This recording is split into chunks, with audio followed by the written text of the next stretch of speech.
Good. All right, guys. This one's a bit of a longer one, but I think you'll like it. What's up, Swear? What's up, Pterodactyl? You know the deal. Chit chat a little bit, do the field report, do the mids watch recording, and then we'll get back to some chit chat. I like this one because a lot of guys get it wrong. Again, I've been putting this out lately where using the jargon from the red pill space is one of the easiest ways to like hide from actually getting shit done. We can't always be talking about side boob. Yeah, fair enough. What can I say? I'm at work now. I'm actually taking it seriously, not literally.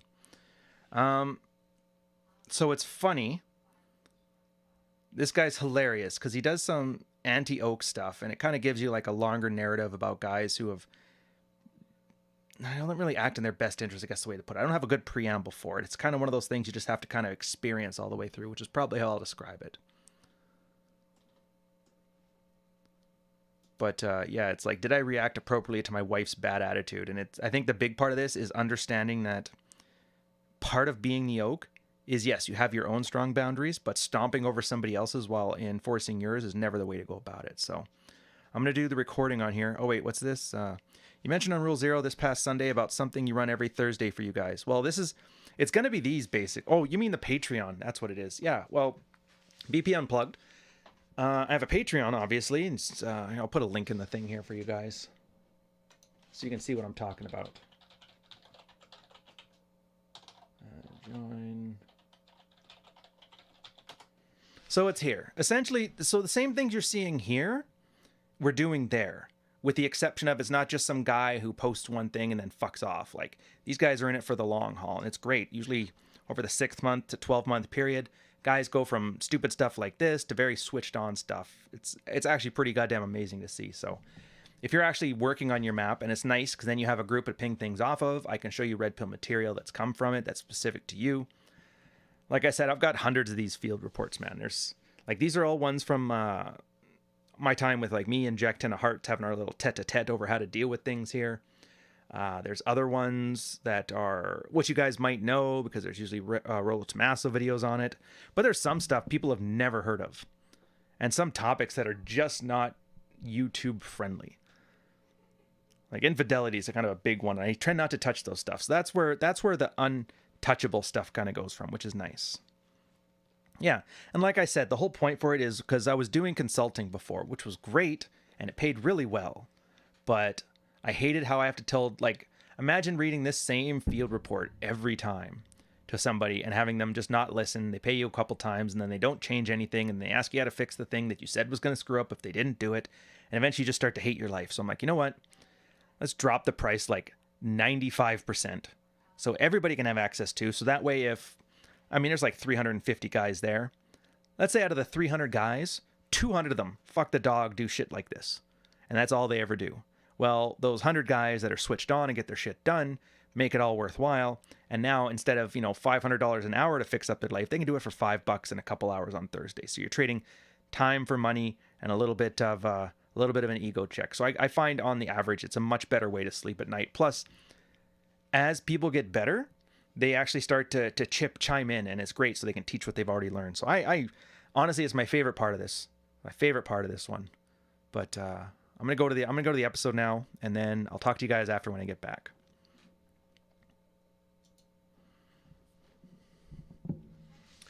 It's about time this guy learned what the oak was. It's not what he's doing. Welcome, guys. Mids Watch. It's been a little while. I think this one might be coming out pretty close to Christmas, so if so, Merry Christmas. Hope you're watching Die Hard, Lethal Weapon, and Bad Santa. The one benefit of this field report, so it's the guy talking about did he react appropriately to his wife's bad attitude. And it's a really good example of boundaries and being the oak. If you guys don't know what that is, I'll explain it during the thing here. From Elephant in the Room, he actually didn't delete his field report. He actually had a few more coming in, which is interesting. So simply put, he's like, and I kind of like giving you like an overview of what's coming, but this is one of those ones where you kind of have to follow along with the story to take the lessons from it, because there's like 50 small little ones here that all stand on their own, but together they make a better story than the whole. So just understand that actually, you know what we can start with is being the oak. When I say being the oak, what does that mean? Well, it was a reference, and it's something very visual, so guys can picture this in their head. So you close your eyes and you picture an oak tree, An oak tree is standing there. It's always there. It's going to be there when you're born. It's going to be there when you die. You know, winds can buffet it around and it'll shuffle around and it'll do this thing, but it's always going to provide shade. It's very consistent. It's very static. It's not like a building gets knocked over. It's not like, you know, rocks that go flying around. It's just there. But unlike a stone, say, that's maybe sitting there and nothing affects it, like it's aware of its surroundings. And so if that sounds a little bit too wishy-washy, just pay attention for the next little bit and we'll get to that part. So from the guy, I'll be concise. I'm leaving the bathroom. It's connected to the bedroom. I finish up reading for a length of time, open the door, and have to stand in the doorway a moment because my left ass cheek is asleep. She starts giving me the lowered, angry voice and tells me to close the door or turn off the light. I tell her no, she can wait a second. The baby begins to stir. She gets angry at me, then notices that she smells poop and the kid crapped himself. As she rolls over to change the baby, I see my opportunity and I turn off the light and walk back to my computer. She gets angry again. I begin to tease her and act coy and say, I'm confused. I thought you wanted me to turn off the light. Are you getting angry at me for listening to what you wanted? Is that an appropriate response, or is that too childish to be effective? I mean, you can already see here, like he's basically being a child. And that's not very Oak. Like, I see what he's trying to do. He's trying to establish his boundaries. Like, you can't tell me what to do. I do what I want. But you know what? I'll skip to the Jack part. It'll all make sense, and it's amazing how deep we can get into this. So he's like, concise? Like, this isn't concise. This is shallow. If you wrote something concise, it may have had the same word count, but this is shallow because you're describing everything in the contents of one micro event of your life as if your marriage is a series of events with independent probability and binary outcomes. Nobody is going to give you the answer you're looking for because your question is retarded. This is categorically true of any question presented as, A happened, so I did B, but should I have done C? You're thinking about like the guy she rolls over to change the baby. He's like, for fuck's sakes, man. Like, this is what I mean by shallow. You're focused on this minor, insignificant interaction, which means you're giving zero thought to how anything you say or do in that interaction shouldn't be a specific response, but one consistent with the broader narrative of your life. You guys remember too, I've talked about this before and it's going to be a sidebar post. I haven't got it out yet, but it's going to be out by the time this is out probably, but definitely before the next year. Why you're lost. And the idea that you have to get your own philosophical house in order. And that's part of your male action plan or becoming red-pilled or leveling up or whatever marketing term you want to use. It's not just about lifting weights and building a better mousetrap, being hot and, not putting up with shit. You have to have an understanding of what direction you want to lead your life in. And that's another part of the Oak. Where do you set your roots? This guy doesn't know that. So he's treating everything as like individual tests of frame. And it's not how it works. If you want to go back to the episode I had on Alpha as Wolf, we talk about going Rambo. This is the kind of thing that's going Rambo. He's just doing things without any understanding of the broader implications because somebody told him it's the most alpha thing to do. So back to Jack. Here's what I'm going to do. I'm going to parse out this shallow bullshit and find some depth to give you the question you really want to ask. In return, you're going to log off Reddit and think about how to answer that question for a very long time. Then you're going to devise a framework for answers. Then you're going to execute that framework. And if you feel your execution is failing, then you're going to reflect on if the problem is a misguided framework or simply incompetent execution. And after you've mulled that over, then maybe you can come back here and ask a usual question. He brings up a post from earlier in the week. And the guy says, I'm naturally sarcastic. I enjoy poking fun, making jokes of shit, even serious issues. I'm a bit of a troll and I push buttons for fun. Unfortunately, I'm also a confrontational personality, which stems from my relationship with my mom. He grew up arguing shitloads with his mom, didn't form a healthy relationship until after his 20s. So when my wife flies off the handle, I tend to open all the cannons and fire back verbally. I recognize this is terrible behavior and undermines my position as the leader of my family, and I'm working on it. He goes, all right, I know your type. Guys like you are fucking annoying. You're not classically codependent like most guys on the Married Red Pill, so you have that going for you. But what you are literally describing is somebody who is a sore loser. You like to poke and prod and push everybody else's boundaries, acting with this air of levity. Oh, that bothers you? Come on, stop taking shit seriously. Since you usually don't do this with any malicious intent, it's usually not held against you. But here's the thing. And again, back to a quote. When my wife flies off the handle, I tend to open all cannons and fire back verbally. He goes, I doubt this behavior is just limited to your wife. Somebody pushes your buttons, steps over your boundaries, then they get a very hostile reaction. You probably deal with this dissonance by saying your boundary poking is good-natured fun, whereas you respond harshly to the boundary poking of others because you see it as malicious and negative. But I hope you realize how fucking annoying this is for anybody you want to interact with, your wife included. So you like to strike nerves and say, come on, this wouldn't hurt if you just act like you don't have nerves, like me. See? No nerves. Life's too short. Take yourself less seriously. Except for you do have nerves. Very exposed ones. And the reason that your trolling isn't well received is because you end up presenting everybody with two options. Poke your nerves and trigger a hostile reaction, or say nothing and find some way to tolerate your boundary poking for now. He's like, I'm sure you've rubbed people the wrong way countless times in your life and even took it as a point of pride. But you probably justified that by saying they were just some anal retentive douchebag who took themselves too seriously, and not somebody who cared that much anyway. But I'm telling you, that's not always what happened. Some of those people got pissed off because it was abundantly clear that you could dish it out but not take it.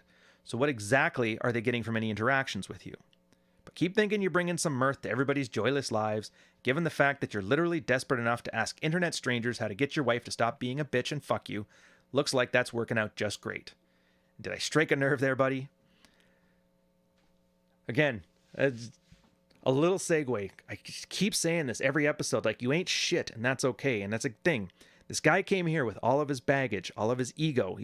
Has himself as, like, the hero in his own story, and everybody else is the villain or a set piece, which is normally something I'd say it's good to do. But, one more please, and I talked about this before.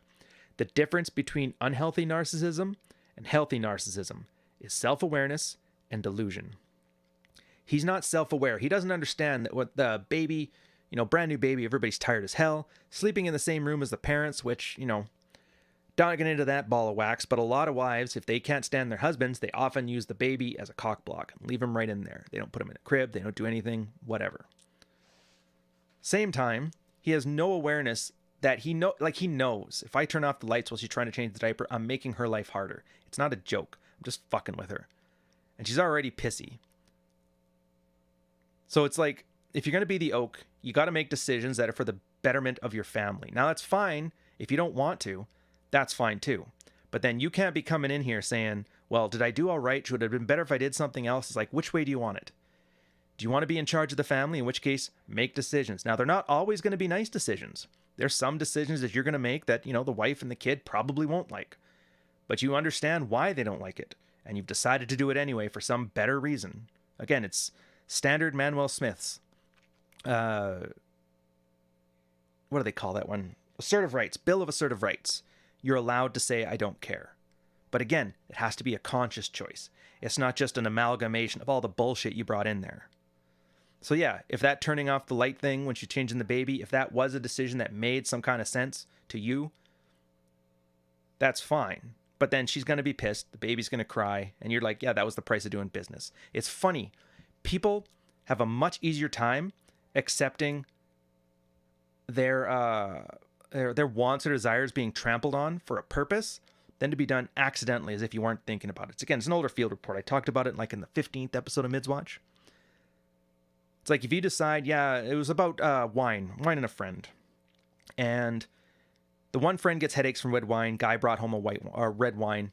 Now, if it was, yeah, I know your friend gets headaches for this, but everybody else likes it, so I made a judgment call. That's one thing. They can accept that. Okay, he knew, he decided it's not as important. I'll get over it. But if it's like, oh, I didn't realize. That's the thing that pisses people off. Being anti-deliberate. And then back to Jack here. He's like, so on the context, you guys had a baby the last few months. You might have cared about being sensitive to your delicate boundaries and feely feels before she got knocked up. But she probably doesn't care very much now. And what are you offering her? Think about that. Because your approach, your behavior, is literally anti-oak. The opposite of being an oak is not being a whiny codependent beta bitch. It's acting. It's pretty much how I assume you probably act all the time. You're not operating in your wife's frame, but she's not operating in yours because your frame sucks dick, dude. So why would anybody want to operate in your frame? Your frame means you get to poke fun of them, but you become a crybaby if you get poked fun at. Nobody has interest in operating in that frame. Seriously, think about your other social circles. You probably have friends, acquaintances through work and the like. You think they're good for a laugh, join them at happy hour, but I doubt you have any actual friendships. Just kind of drift around, sprinkling your why so serious pixel dust on everybody, which is amusing until they realize that it's hanging out with you is constantly having to wash glitter off their clothes. And I know I've probably struck another nerve here, but fuck it, you reap what you sow, and you've reaped a wife who is entirely rejecting of your frame and no good friends to talk about this with. So if you had a wedding with a wedding party, then pop quiz for you. How many groomsmen did you have? Probably your one friend from your youth, who's your only good friend, a coworker you hung out with a lot at the time but have hardly seen since, and then maybe like a cousin you barely talk to. And then your wife's sister's husband, which if true, means you literally don't have 4 men in your life that you were close enough to that would stand at your wedding to match your wife's bridesmaids. Now, if any of this has a ring of truth, realize what you're doing now, resorting to asking internet strangers about marital advice, strangers that espouse a praxeology that is intellectually paradoxical at best and outright contradictory at worst, is the net outcome of that personality, but that's okay. I'm sure your ego will come up with a half dozen reasons to claim otherwise and respond with a disproportionately hostile response. After all, mom was mean and you argued with her all the time, so you can't help it if that's what you do now, right? By the way, if you want my armchair psychological diagnosis, your mom was an annoying narcissist, and your behavior is because you knew her point of view and reality was mostly bullshit, and you were smart enough not to accept bullshit. That made you really good at not entering anybody else's frame. But those same fleas you picked up, it's a psychological thing. They talk about picking up fleas from the mentally handicapped, by the way, at the root of your dysfunctional social models right now. You poke everybody's boundaries because poking your mom's boundaries was the only way you could make her realize how ridiculous she was being. You refused to accept her guilt trips, rejected her definitions of inconsiderate, but you still left you uncalibrated to express actual considerate behavior for people that deserve it. You're not a narcissist, but you sure learned how to play one on TV from your mom. And this is not intended to be sympathetic. This is intended to demonstrate that an internet stranger can unpack your fucked up mental models from a vague 700 words you wrote, half of which is mostly just a description of how one of your ass cheeks fell asleep. Then maybe those fucked up mental models are a very obvious problem holding you back and maybe something you should consider fixing. It's all fun and games till somebody strikes a nerve, right? Fun fact on this one, the guy reported every one of these comments for harassment. And I just find that absolutely hilarious. It's like, say what you will about this. It's not that he's a mind reader. It's just after you've seen 50 of these things, they all start to blend together. And if you're one of those guys that this kind of reflects, that it's always everybody else's problem, then just kind of reflect on it. See if you can take some value from it. We'll get to the last part here. And I might bring up some of his little like things just to bring up an example, but we'll get to the meat of it first here. So it's like, look, the reason why Jack's harshing on this guy is because he's called out guys for enforcing the wrong boundaries too soon, usually when they just swallowed the pill and are acting like it laced with amphetamines. And this is why. Trampling over boundaries, and this is the most important part for you guys to take this. Trampling over boundaries while being stupidly defensive about yours is the root cause of anti-oak behavior. Say that again. Trampling over boundaries while being stupidly defensive about yours is the root cause of anti-oak behavior. It's not whiny, codependent, beta bitch behavior, and maybe it's alpha, wink wink, but it's the kind of alpha that nobody really cares to follow. Which is not really true the way he described it, but yeah. Gamma male would be an accurate way of putting it, but whatever. You don't add value to people's lives, except maybe you insult them enough that they realize that the thing you're insulting about isn't something they cared that much about anyway. And the reason Jack's been spending so much time marching this guy is because he's actually representing a very valuable lesson. If you spend your life as anti-oak, and then you get married and have a kid, you end up with a Sophie's Choice. If you guys don't know what that is, we'll talk about that later. Your wife is going to ask shitty towards you because she has other priorities and doesn't have time for Mr. Why So Serious. She has no interest in entering your frame because your frame offers nothing to her. People have incentives. People follow their incentives. Who would have thought being attractive is more than just six-pack abs and a six-figure salary? Now, you can make your frame more appealing by upping the good beta, except for now it's almost definitely going to be perceived as responding with good beta to your wife being a bitch. So what you could easily be doing right then is entering her frame as she continues to act shittier because your considerate behavior doesn't seem to be genuine and authentic, but a reflexively bad response to her being shitty. Again, don't reward bad behavior, reward good behavior. So if he starts acting good, adding comfort, being considerate, all it's going to do is encourage more fighting and bitchy behavior on her side, which is weird. It's like, how do you get out of this one? Well, we're getting to that. He's like, you can keep floating in the air of this false levity you think you've constructed for yourself, figure it's not worth oaking up if she doesn't want to enter your frame, and that's her problem, except for she's clearly not acting pleasant towards you, let alone gives a shit to fuck you. So disengaging even more from your family life may not turn out well either. Anti-yoke behavior involves a lack of emotional empathy and considerate mindfulness. Again, if he goes the other way and just pulls his boundaries, he's going to end up distancing himself from somebody who's already somewhat checked out. So you see what I mean here? You can't act beta, can't act alpha. So what do? The yoke isn't always empathic or considerate, but he is aware that these possible approaches in his overall narrative, and maybe that's what gets the wife hamster to pause a second and think, fuck, that thing he's doing right now is really annoying, but that rarely happens, so I don't feel compelled to jump down his throat about it. But this could very well be something you are literally incapable of comprehending, let alone executing. So like I said, if you can drop your ego enough, take these words to heart, I'll tell you exactly the question you really wanted to ask, and I'll let you slink off and try and figure it out. I've taken an approach in my life that's ensured I never operate in anybody's frame, although I realize it's a poor one for motivating others, including my wife, to enter mine. We just had a baby. She's become unpleasant and negative, and shit tests are happening all the time. I recognize some of this is her resistance to entering my frame. What kind of approach do I need to broaden and strengthen my frame, and how do I execute that in a way that doesn't reinforce even more shitty behavior from my wife? You see? Think about that for a day, a week, or 3, and maybe come back if you're still struggling. It's not easy, but it's simple. So that's the question. And now I know it's like, usually I end these off with like some great plan of what to do next, but I've just given you what looks like it's an impossible situation. So I'm going to put this on you. You can't act more beta. You can't be more considerate. You can't add more comfort, because then you're encouraging shitty behavior from the wife's side, and she's just going to act worse and worse because that's what you're reinforcing. At the same time, you can't just enforce boundaries, pull your affection, attention, and commitment, because she already has no desire to be in this guy's frame because he's not worthwhile. There's like, what's in it for me? There is no value. So by doing that, you're pretty much guaranteeing she's going to be checked out. And then once a girl's checked out, there's no checking in. As much as you'd love to be that, yeah, we separated, and the kid's like 12 months old, which is, I mean, you can't keep it together for 12 months after a baby. I don't know what to tell you. Girls are in full-on comfort mode at that point.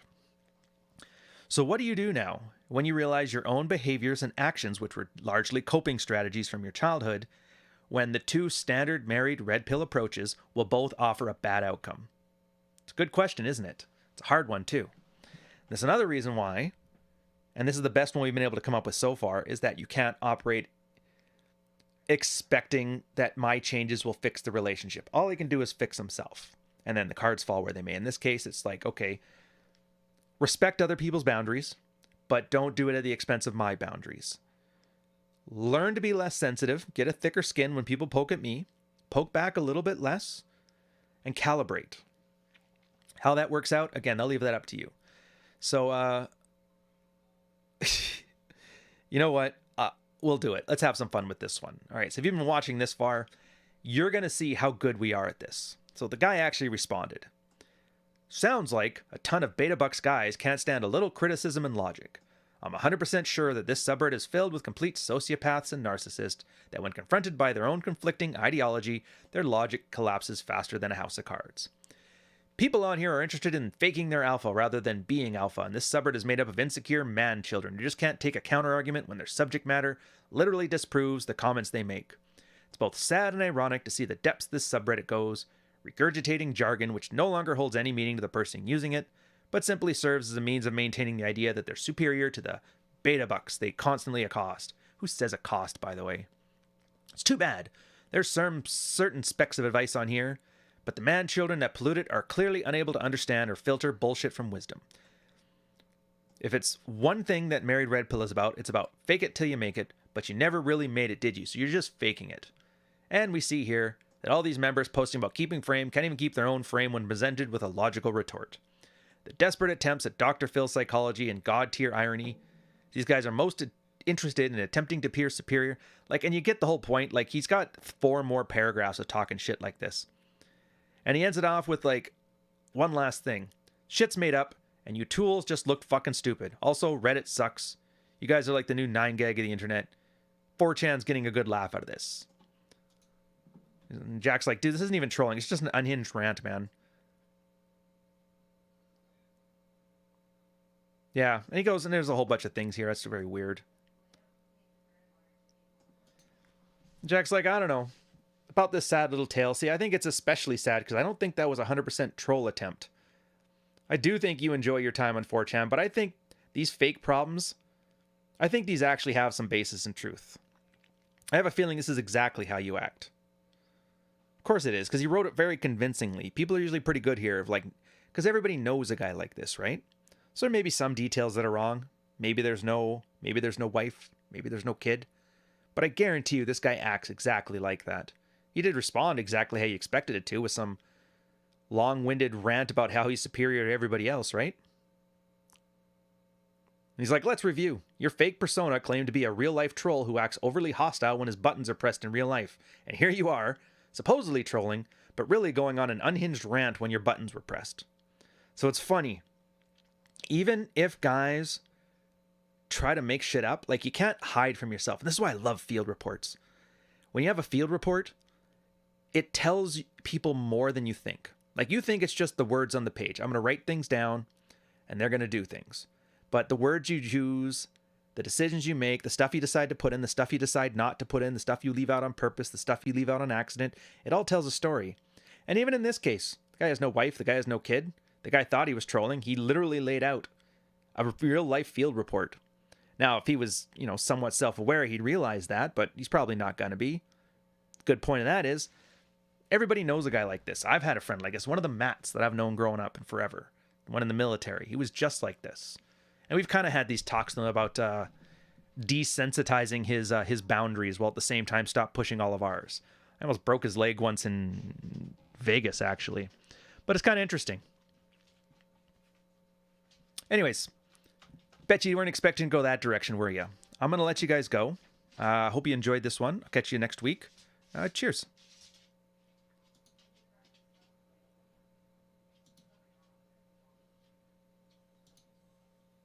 There we go.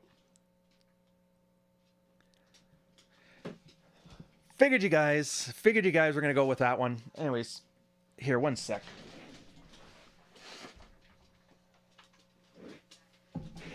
So it's neat, isn't it?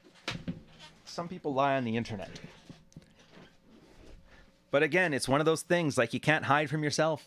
You can't hide from yourself. A lot of men, majority of women, not self-unaware. And you see what I mean, though? Like, even that guy making shit up. He was so self-unaware that he literally did exactly what he said he was going to do. He actually put out a field report on his problems. He didn't want help from it. He didn't even think they were his problems, but he acted entirely 100% accurately. You can't lie to yourself when you write it down, and that's why I like it. Having said that, is still a good example for you. What do you do in those kind of situations? More alpha doesn't work, more beta doesn't work. My personal thoughts is that's probably why no girl wants to sleep with them, because girls, again, they have very good experience. They're not the smartest or more self-aware, but they got good hardware and pretty good software, so they can automatically tell. They don't know what's up about this guy, but they'll probably see him as creepy, and they'll probably never sleep with him. They sure as fuck won't let him throw a baby into them. And this is one of those things for guys to take from this too. It's like, these problems you have, yeah, you're like, oh, whatever, I lift, I'm jacked, I can do alpha things, I can fake it till I make it, but it's like little behaviors like this, and huge behaviors like this, make it to the point where you can't do whatever your end game is. If it's a relationship, then yeah, you're never going to get there. I mean, how many pickup artists have you guys known over the years? At least Mystery. There's been a few I've actually had on my consulting there, but first night lays, easy. I can have lays all day. No plates, though. Slept with 200 women, slept with 100 women, slept with 50 women, but I just can't even stick around after a couple dates. And it's that shit like this. So that's great. Game is part of it, but the other part of it is like getting your shit together, becoming red-pilled. And again, this is why you see me, and my Twitter is nonstop shitting on fucking assholes who talk about bullshit, like NoFap and the fucking White Claw masculinity and how great your Lamborghini is. Like, I give two fucks about any of that. This is the shit I'm talking about. A guy who can't even, who has to make up a story about having a baby and a wife who can't stand him just to pour his heart out on an internet forum because nobody in real life can tell him he's a fuck up because he's so unattractive. The other thing gets me too.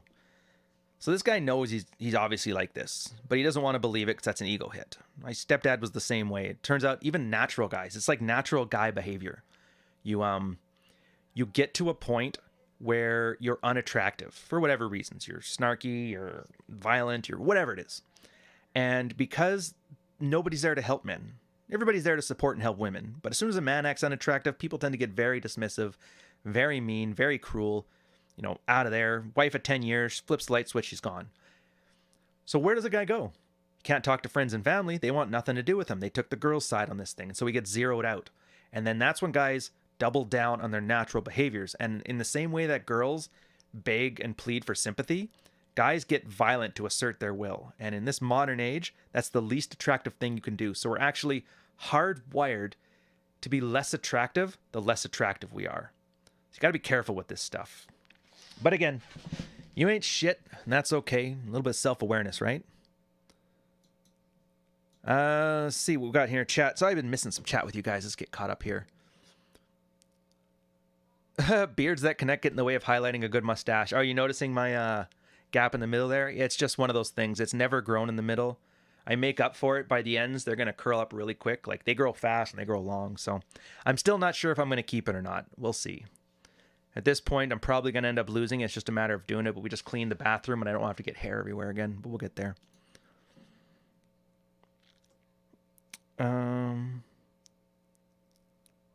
Yeah, X field for a false NCO restraining order. Once the judge actually heard facts, the NCO was actually against her and still went for character assassination against him. Dude, that's common as shit. But that's the thing with the military, right? With the careerist peacetime military, the accusation is the damage. My example fully. Because by the time this shit gets sorted out, everybody takes it seriously. It takes 6 months to a year to sort out the details. That's 12 months in a highly competitive environment, and the higher rank you are, the more competitive it is.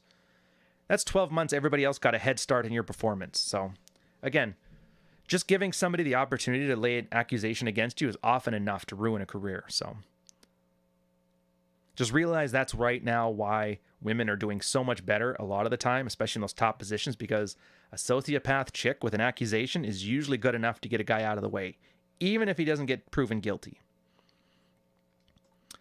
What are the best points to hit in a field report? All right, Parody, I've talked about this a lot. There is no one answer. Here's a good rule of thumb. This is my rule of thumb, not an official red-pilled one or anything. Past tense over present tense and future tense. That means don't write field reports as if I need to do this in the future, I need to do this in the future, or I'm doing this today. You write it as in, this is what happened, this is something I did. This is what I was trying to achieve. Again, past tense. Always better when you're reflective. Observe, orient, decide, act. Next part again, observe. Next thing about it is you have to make yourself the protagonist. When you're writing a field report, there's always a central character. And if there's too many she statements, it's too much about what the wife is doing wrong, or too much what the girl's doing wrong, or somebody else, then you're not even the main character in your own story. You get those two things down, your own self as your protagonist, and past tense, you're going to make 99% of the progress that guys take years to get to. And that's just what it is. So it kind of forces you. And then beyond that, it's mostly just the self-awareness. Now, usually the easiest thing to do if you ping it off other people, and I'll plug my Patreon, that's great for that. A lot of guys who have been in your situation, somebody always has. They'll be able to, walk through what worked for them. Sometimes they try to teach themselves some concepts they learn, and they use you as a springboard for that, which you can learn from. That's great. The T-Rex never tells. Yeah. But even if you're just doing it for yourself, write it down. Don't touch it for a day or two. Go back and read it. More often than not, once you've had that little bit of distance, you're going to see problems just glaring at you. It's so obvious. And then as you get better at writing your issues, you get better at thinking about your issues, you become more self-aware, and you tend to make better decisions. And that's the core of Red Pill. Guys swapping notes. Yeah, enjoy your hot pockets, Suge. All right, so truly a question for anybody in this chat. Has anybody here found antidepressants to help them get where they want to be? Absolutely not. All right. I was going to do a whole episode on this, but we'll hit it quickly right now, Carler. There is two types of antidepressants that are mostly prescribed right now. The first type are called SSRIs. They're serotonin inhibitors. And the second kind, for some reason, are, what do they call them? Not convulsants, antipsychotics. Chemically, they kind of do the similar thing. They just block your serotonin inhibitors, and the idea is that makes you feel less sad. The problem is it makes you feel less strongly about anything. And they suck for a few reasons. The point that they tell you is you get on these things so that way your lows aren't so low that you're not willing to work on yourself. And that's when you start doing your, what they call like neurolinguistic programming, your workouts, all that stuff, right? That's the theory. Never plays out that way, ever. Military, 40% of people are on SSRIs. I had it for a time too, never going back. Fuck that. The problem is you end up in like a zombie state. You have like a fog over you at all times. So everything kind of just numbs. So it's no different than booze and weed, except for it's, prescribed by a doctor. So, trust the science. On top of that, you lose all feeling. Like, for a lot of guys, get a physical fitness regimen, get healthy, eat well, and have sex on the regular. 90% of your psychological problems are gone. Beyond that, it's like work stresses and, fight or flight triggers or some childhood trauma. But you get those big three out of the way, environment affects you so much. And the problem with SSRIs is you lose all sexual desire, the feeling and the incentive. When you lose both of those things, you lose part of what makes you a man. And yeah, there may be some acute pain by not doing SSRIs, but I think it's far outweighed by the damage you're doing to yourself psychologically. And is it any wonder guys talking about how frigid a lot of girls are, especially older ones? It's because most of them are on SSRIs. And the problem is people are becoming numb to SSRIs now. That's why antipsychotics are getting prescribed now. Add to that a little bit of booze, you're basically just slowly killing yourself. Anything that makes you a human. So yeah, I don't find there's any value in them, and I don't want to get all Scientology on you here. If your doctor recommends it, don't listen to some asshole on the internet. But just realize, yeah, whatever problems the SSRI is giving you, I would say if it's to fight off anxiety, stress your central nervous system. Do the hardest workout you've ever done. See how well you can stress when your CNS is fried like that and your dopamine receptors are fried because of the workout you did. I've been there. I've done that. I'm telling you right now, it's impossible to have a panic attack. You'll enjoy it. Diet, huge thing. You're going to start noticing that. If you clean up your diet 100% for about a month, your gut bacteria, the bad bacteria will die off. The good stuff will thrive. And you're going to start to notice your taste buds change, your behavior changes, your sleep changes. You start adding better sleep. You start clearing the waste product from your brain. Everything kind of feeds on itself, but it all starts from working out. And SSRIs are just a giant Band-Aid that basically delay feeling bad at the expense of doing anything to get better.